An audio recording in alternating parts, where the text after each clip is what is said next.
Hi everyone, back again, and this video is going to be on the topic of an ultra deep bioscan for supporting maximum health and healing. Before I get into that topic though, I just wanted to invite everyone to subscribe to my newsletter, Natural Health News. I cover topics that range from ancient Hippocratic medicine, the one founded by Hippocrates, all the way to modern bioresonance therapies. I have a unique nutrition program that you won't find anywhere else, and it is based on the basic principles that Hippocrates taught. Health of the gut and the gut microbiome.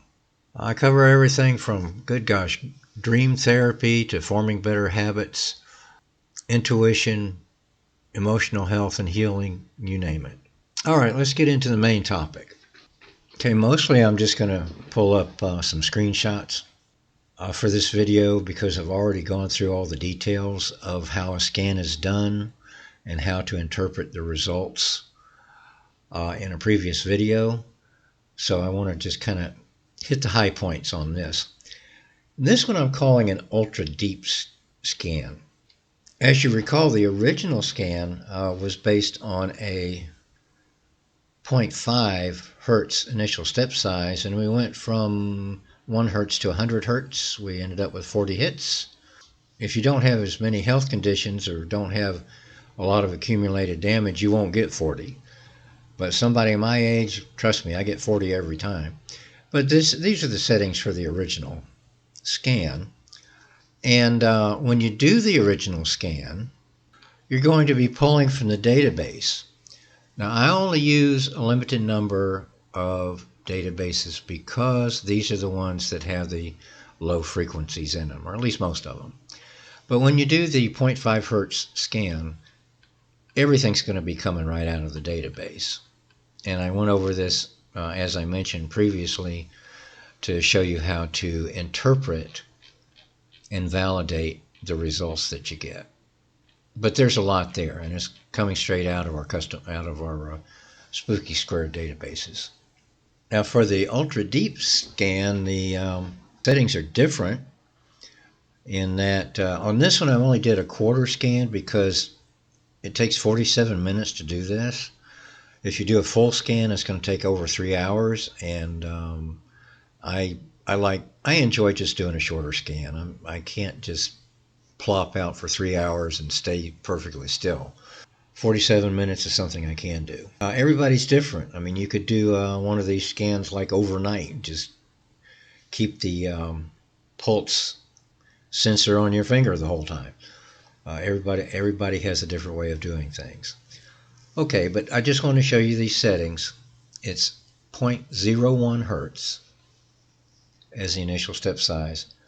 I'm only going from 1 to 25, and I'm going to get 10 hits. It takes about 47 minutes. Now, if you recall, we also had what I call the deep scan that started with a 0.05 hertz initial step size, and that took about 40 minutes. But you went from 1 to 100 on your hertz range. And when you do a reverse lookup on your deep scan, the 0.05 hertz beginning, you'll get a lot of interesting results. Not all of them seem to match something in the database, but generally speaking, they're going to be relevant even though they may not show up in the database, because these are based on your individual personal DNA and the resonant frequencies in your body. Those are all unique to you, 100% you. So the results are going to be unique, and the scan values are going to be unique. I did a reverse lookup on one of the ultra deep scans, which has the 0.01 value. This is going to be the most, what do I want to say, the most accurate scan of all of them as far as the frequency values goes, because it's getting down to a 0.01 hertz step size. And I did the octave harmonics on this one to show some results, because if you pull up just the scan results themselves, you won't see a lot of database matches. See, a lot of these just don't match. However, when you do the harmonic lookup, you see it does match a lot of stuff. And for me, a lot of this was very relevant. Definitely was worth keeping. The other thing that I noticed, of course, is that these numbers have already showed up in previous scans. So it's not a fluke. There's not anything random here. For example, the heart information. That's very important for me at my age and having been diabetic. The control frequencies for muscles is very important. But you see, not everything pops right out of the database with this. However, when you do the harmonics, and you'll say an octave, I used octave on this one, and I actually got better results than the other harmonics I was using. You start seeing quite a bit of stuff, and I'll just hit the high points here. It seems to me a lot of this went back into my history, even my college days history, because like this, erythema is basically just another word for sunburn, and I had a horrible sunburn when I was in college. Stayed out on the beach at Daytona Beach all day long and came back looking like a boiled lobster. Man, that was one of the most painful things I think I've ever been through. And mononucleosis that I had when I was in college. And it was so bad I had to drop out for a while. All right, but there are other results here, and this is according to the harmonics. For example, this 14.74 hertz popped a hit, and this is a, this is a warning sign. I'm just like everybody else my age. I'm in a high risk category or in a medium, moderate risk category for Alzheimer's. So I have to be careful with this stuff. There are a few other ones, eye muscles and such. Now this one is real important because of the diabetes and the damage to the nerves, the medullary sheath, which is basically the coating over your nerves. So that's real important too.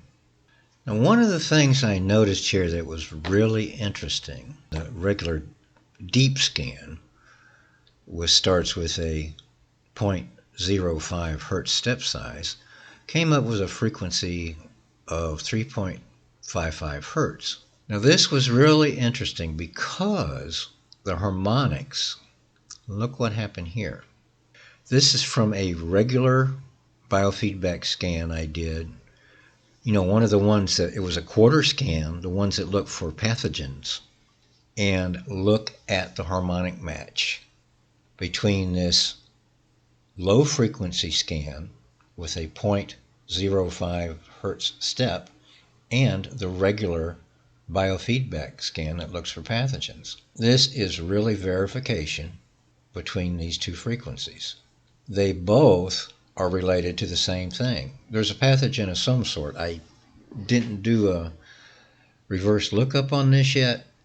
You know, you're going to get a lot of different things, and so you can't really say exactly what it is, but you know that the frequency is there. But the thing to me that is the most important is that these two numbers are matching up as far as the results go. Now the deep scan results, you know, the 0.05 might look something like this, and you'll get this kind of results. But no matter how you set your parameters, whether it's a 0.5, a 0.05, or a 0.01, you are going to get relevant results that are absolutely related to your health conditions and whatever damage has been done in your body over the years. If you do enough of these scans, you will literally see every single health issue that ever came up in your life from the day you were born until the current minute, all going to show up eventually. So I want to encourage you to experiment and do the scans and just see what you can find. One thing I mentioned in an earlier video and in the PDF, you know, I mentioned, you know, you could run, after you created your program, you could run your healing treatments for a couple of weeks. It wouldn't hurt a bit to run them longer than that. In fact, the deep and ultra deep scans, all the ones I have right now, I'm just going to run them for 30 days. before I do a new set of scans and a new set of treatments, and give it plenty of time to support healing for all the damage that's been done over the years. I mean, at the age of 75, it's a lot. It's ridiculous. It's why us old people look old. Because our bodies are wearing out for all the wear and tear. All right, that's all for today in this video. I do hope you'll subscribe to my newsletter, and we'll see you in the next video.